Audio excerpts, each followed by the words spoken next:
Welcome to the Real View podcast, where Ohio Realtors connect you to innovators and influencers, keeping you with the real view of real estate.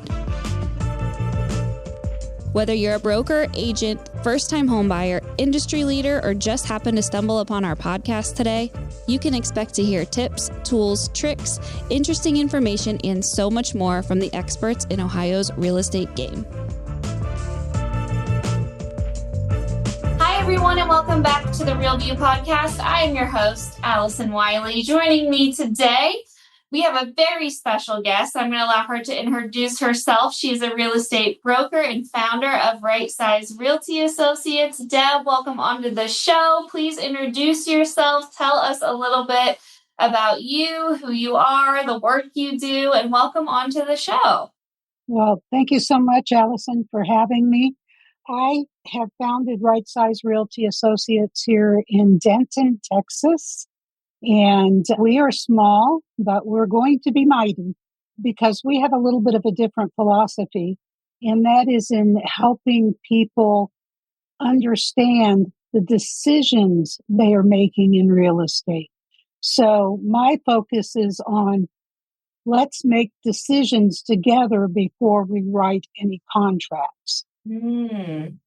So that's my take. And to me, that means that we have to step up and become more professional than many agents know that they can be, because we can no longer just be door openers. We need to understand our markets, and we need to understand the questions to ask to get the information that will allow us to help guide our clients to making the best decisions for them, because they don't know. There's so much noise out there.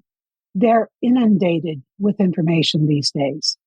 It's so true. And I love your approach. And I think that's one of the reasons why I wanted to invite you on here today to talk about your approach and talk about us as realtors being that guide and being that voice to be able to say, like, hey, we know these conversations are happening. We know data is so accessible in ways that's never been before. But how you're using that data and how consumers are accessing and learning and thinking about that data, there's kind of a lot to unpack there. And that's where the role of the realtor I could see really coming into play. So I'm excited to dive all into that. I think we should just start at the beginning. As I mentioned, we know that there's conversations happening around data and transparency. We're hearing a lot of it. It seems constant, what buyers should see on the market, what they shouldn't. Where does transparency fit in? Price changes. Tell us a little bit from your perspective, what you're hearing and seeing from the data point of view, those conversations that are going on. Break it down from your perspective, what you're seeing and hearing right now. So I think the main thing that I'm seeing is that clients are coming in with preconceived ideas. They've listened to friends, family. They've been on AI.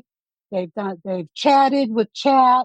They have all this information and they think they know what they're doing. But I believe they need to step back and talk to somebody to help them put it in perspective. Yeah. So to me, the very first step is an orientation with people that I don't think is happening in a lot of cases. We still have too much of people calling and saying, I'm ready to go see houses. Yeah.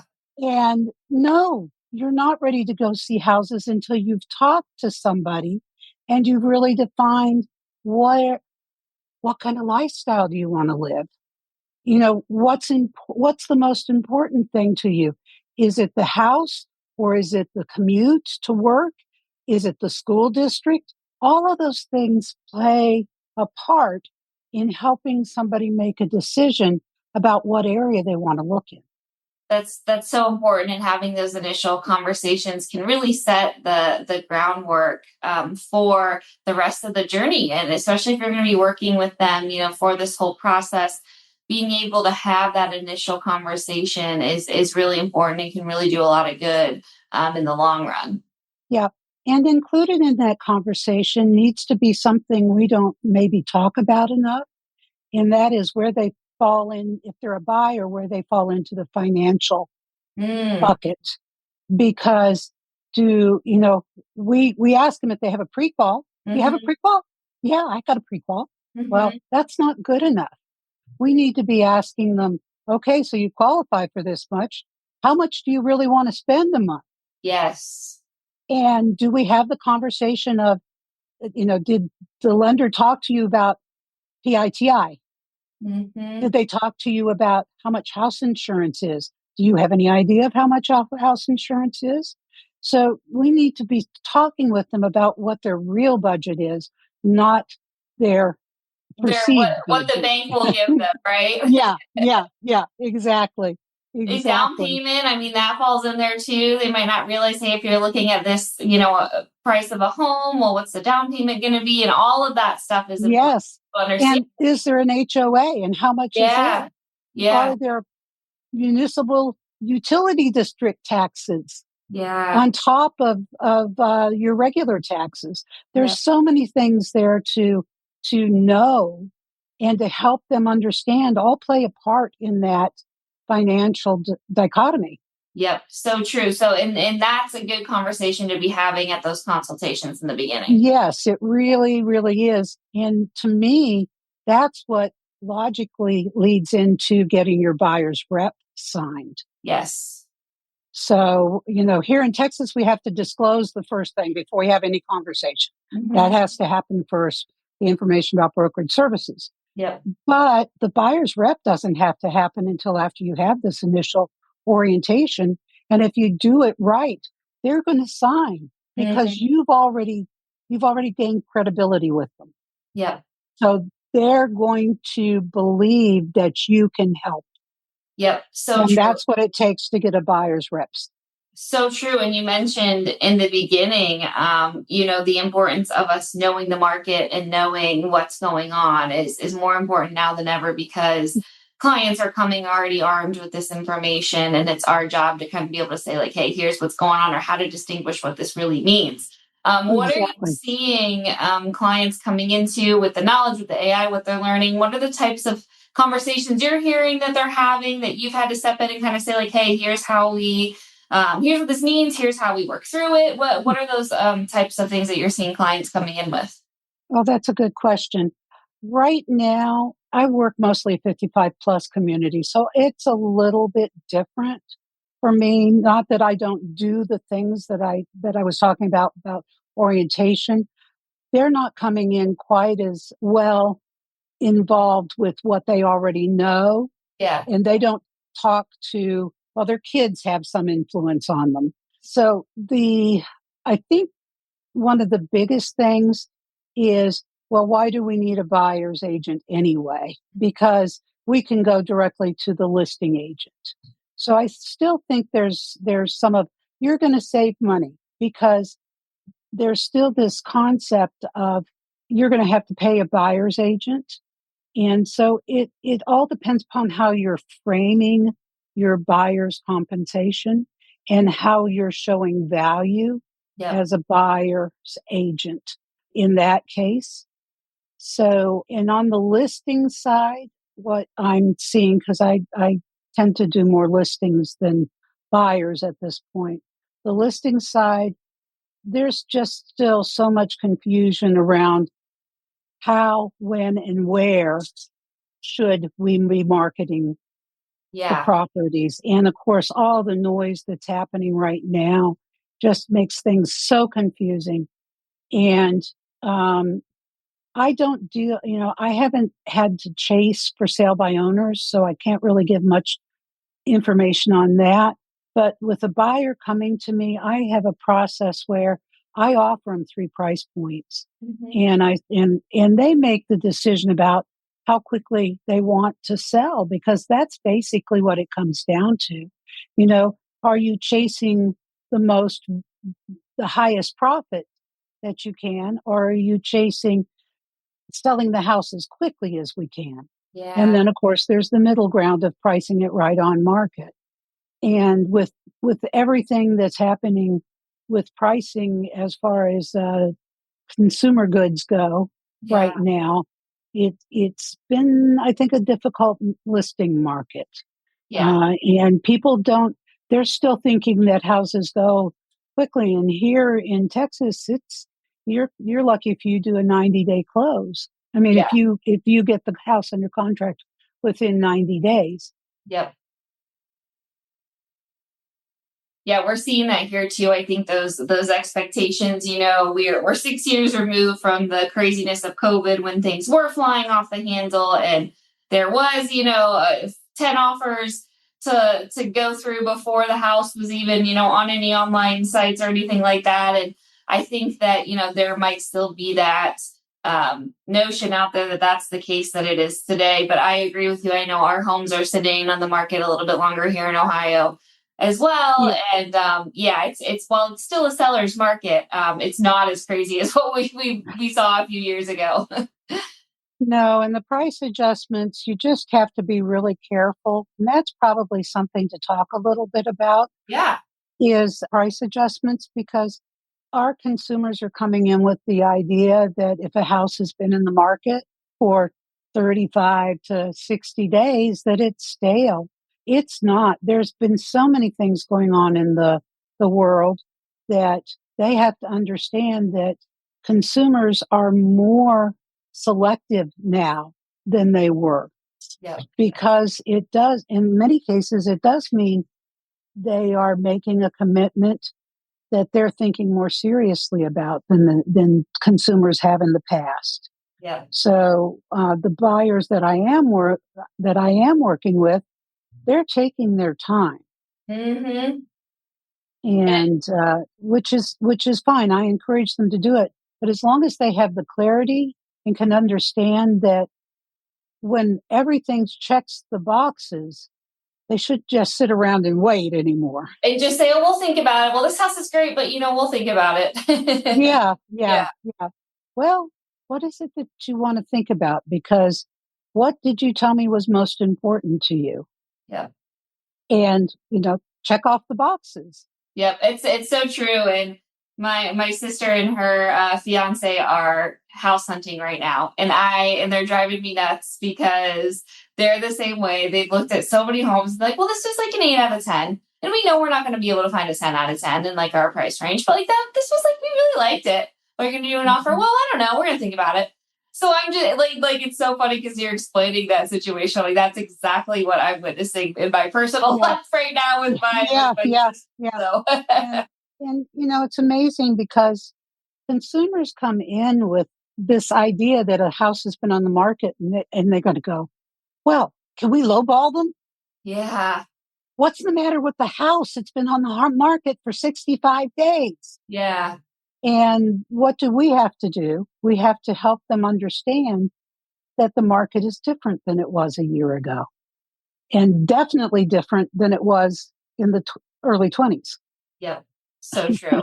So true. So, And that, when we think about days on market, that there's different reasons why. And walk us through some of that, just for even maybe some consumers listening, of like, what are they not understanding here? What are the different reasons why homes can sit on the market? Talk to us through that and why that shouldn't necessarily yeah, always be an indicator. one of the big things is timing the market.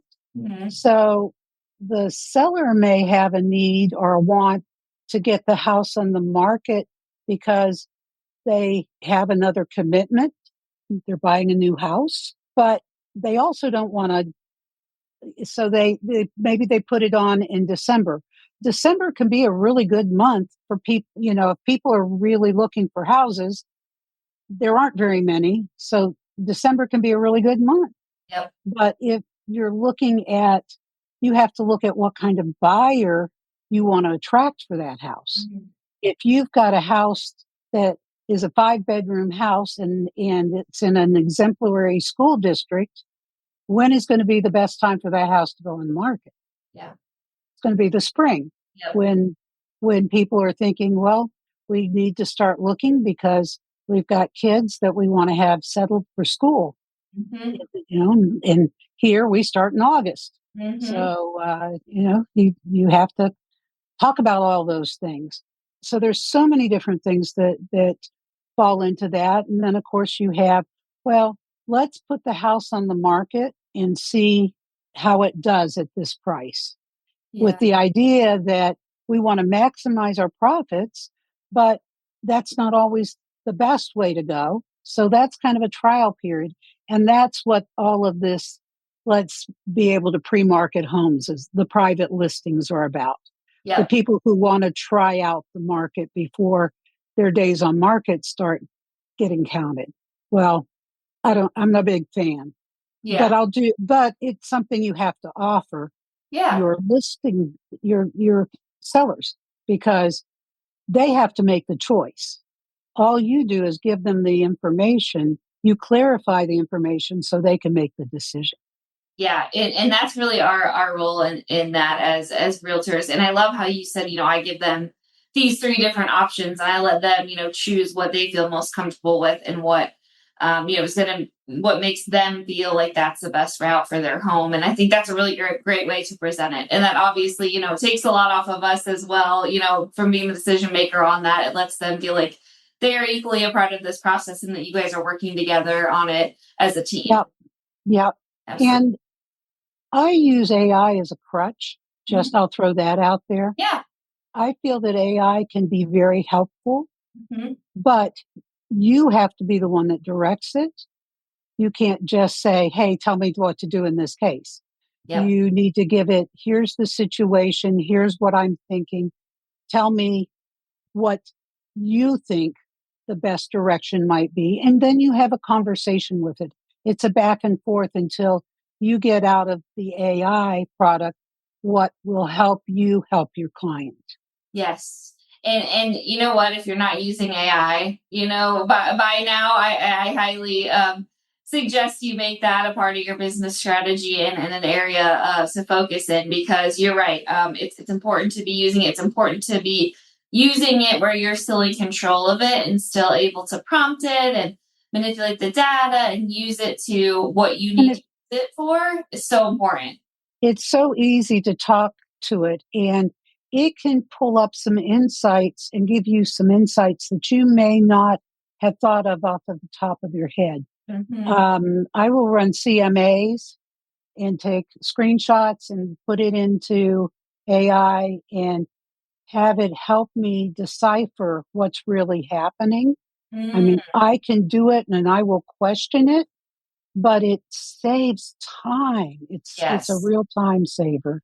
Yes. Yeah. And, what would you say to people who are like afraid to use it or haven't started using it yet? What would you say? I would say do some simple things with it first. Now, I happened to start with Chat GPT, and it's really the friendliest one. I think you do have to give it some instructions on how you want it to interact with you. And you do need to tell it not to fantasize or don't be a bootlicker, because Yes. it will try to please you for sure. But for writing up actual verbiage to help you, Claude is probably the best for that. And I'm investigating co-work now to see what it can do to help me manage my day. So Yeah. just a little plug for, if you're not using AI yet, you need to start, Yeah. and just start simple and let it grow. I introduced my husband to it. He recently retired and he does day trading. Mm-hmm. Doesn't like me to say that, but that's what he does. And he put together a whole process with Chat GPT over the course of a month on how he does it. So it can help you in so many ways, but you're in control, Yes. not it. You always ask it, is there something better? Or you put things through, you know, can you take this two times deeper than it is right now? Yep. And always be It is a reviewing that tool. too. And Yeah. whatever it's generating out, make sure you're proofreading, make sure you're looking at Yes. it. And yes, it can give you a really nice product, but going the extra step further to proofread it, make sure it sounds like you, take out the dashes. I can't even tell you how many. Oh, the M dashes. Yes, you got Oh, it. You just got to tell it. You can't Oh, put in dashes. Deb, I'm like, if I read one more ChatGPT email that has dashes in it, like, at least you guys, if you're not going to change a word here or there, make it sound in your voice, at least take the dashes out, please. No. Yep. Yep. But this is another thing on listings to think about as you're marketing listings is what is it about that listing instead of this is a great 3 bedroom, 3 bedroom on a 2.5 acre lot in well-desired McKinney. That doesn't get at what the consumer is looking for. So what you want to try to do is you want to put some customer focus on that property. Who is this property focused toward? Who's the perfect avatar for this listing? So that's a great thing to feed into AI and let it help you come up with some listing descriptions that are different, Yes. that really are consumer focused. Yeah. And that's so important, putting that consumer first, especially when we think about the consumer and who they are now. As you mentioned, they are more educated coming into it with more knowledge and more access to data, whether they're understanding it correctly, or not, that's our job, but they are at least coming into it more educated than probably they have in the past. What would you say are some of like the top things to make sure we are knowing about the market, that we need to be prepared to educate our clients on? What would you say are kind of those key areas for us to focus on, work into our presentations, be able to be ready to talk about at any moments in time? So I'm believe very strongly in being hyper local. Mm-hmm. So I'm in the Dallas Fort Worth area. Mm-hmm. I can sell anything in Texas, Mm-hmm. but I'm not a local expert in all of Texas. Mm-hmm. I'm not even a local expert in all of Dallas Fort Worth. Mm-hmm. I'm not even a local expert in Denton County, which is my county. It's a big county. Yeah. I am an expert in the southwest corner of Denton County. Yeah. And its immediate surroundings. Yeah. So I think that you need to be hyper local. Mm-hmm. And when you're hyper local, we are one of the areas that have a whole lot of new builds. Mm-hmm. So one of my niches is helping people find a new build. Mm-hmm. So you need to know those communities backward and forward. You need to know who's building in there. You need to know what niche each of the builders fulfills within the community. You need to just know of course, you need to know the shopping areas. You need to know the school districts. I'm not saying you need to know in each individual school necessarily, because it really is up to the consumer to take a look at the school districts, but you at least need to know, what's going on in them. You need to know about the taxing situation. Mm-hmm. I don't know about Ohio, but here with the municipal utility district and the property improvement districts, that adds a lot to your expenses when you're paying for the house. Yes. In taxes. So you need to know that. You need to know what communities have HOAs and what those HOAs are all about. You need to know when you're doing your orientation, you're going to find out, do people want land? Do they want an acre? Do they want a 1/4 acre lot? Most of the planned communities are less than a 1/4 acre lot. Mm-hmm. You need to know all of those things. Who are the best custom home buyers in your area? You want to be able to have that wealth of information, and it takes time. And I'm not saying you can do it all at once, but those are the things that I believe strongly in. As a hyper local agent, you need to know and understand.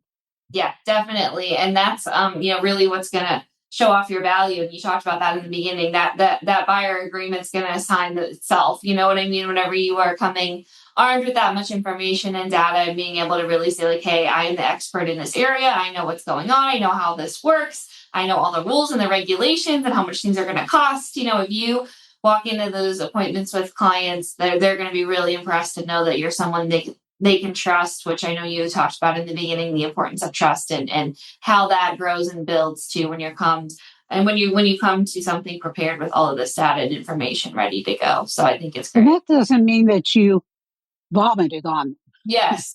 Yes. Yeah. It's more, you have to realize, you have to remember God did give us 2 ears and one mouth. Yes. So So, true. Don't want to overwhelm so anybody. yeah. And as a younger agent, I did overwhelm people.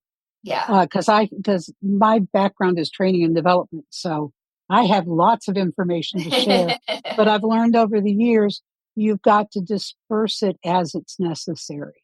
Yes. And everyone will find the way that it works for them, right? Like you had to learn that. You had to learn Yes. how to work with your clients and how to deliver it in a way that they're understanding it. And that's something that we could all work on, that Yep. comes with Yep. practice and fine tuning and Yep. everyone can figure Yep. that out. Yeah. So typically what we do is we give them a very high level roadmap of what's going to happen. Mhm. And then I tell them, as we get just before the next step, we will discuss what we need to really think about as we go into that next step. Yeah. Because, there's no sense in talking about closing when we haven't even found a house yet. So true. I love that. That's such a smart way to lay it out, is like, hey, let's not get ahead of ourselves. One step at a time. We will deal with it as things come along. And that helps with the overwhelm too, I think. It's easy to get overwhelmed during this process, especially, if you've never done it before, if you're under a stressful situation, it's a lot. It's a big deal to do this. And there's a lot that goes into it. And anything we could do to help ease that or make them feel more at peace or make the situation feel easier to understand and digest, I think that that's a great approach to have. Yep. Well, Deb, I want to thank you so much for coming on the show with me today, for all of your information and knowledge you shared with us today. Really great ideas and really great tips that I hope our listeners will be able to take and learn something from, start implementing. I love it. You shared some really great information with us today. So I want to thank you for that, for being so willing to join me, and for your time today. You're very, very welcome. It was my pleasure. And you feel free to give out any kind of contact information you want to. Yeah, go ahead. If you want to share with us the best way to get a hold of you or get in touch with you. I am on Instagram, Deb Siefkin. Just look for that. Right Size Realty. My email address is very easy if anybody wants it. It's Deb, part of Deborah, at rsra.us. And that's by far the easiest way to get a hold of me, other than by text, because text is, of course, king. Of course. Yes. Email gets read when it gets read. Text gets responded to. I think we're all there. We are. But the best thing to do is reach out via email the first thing, probably. Awesome. Well, all right. Deb, thank you so much again. I really appreciate it. To all of our listeners, thank you guys so much for tuning in. We'll be back with you next week. We'll talk to you then. Thank you for listening to The Real View. That wraps up today's episode. You can keep up with the latest on the podcast at ohiorealtors.org/therealview and on Apple or Google Podcasts, Spotify, or wherever you listen. Have questions, comments, or suggestions? We want to hear from you. Email us at podcast@ohiorealtors.org. We'll see you next time.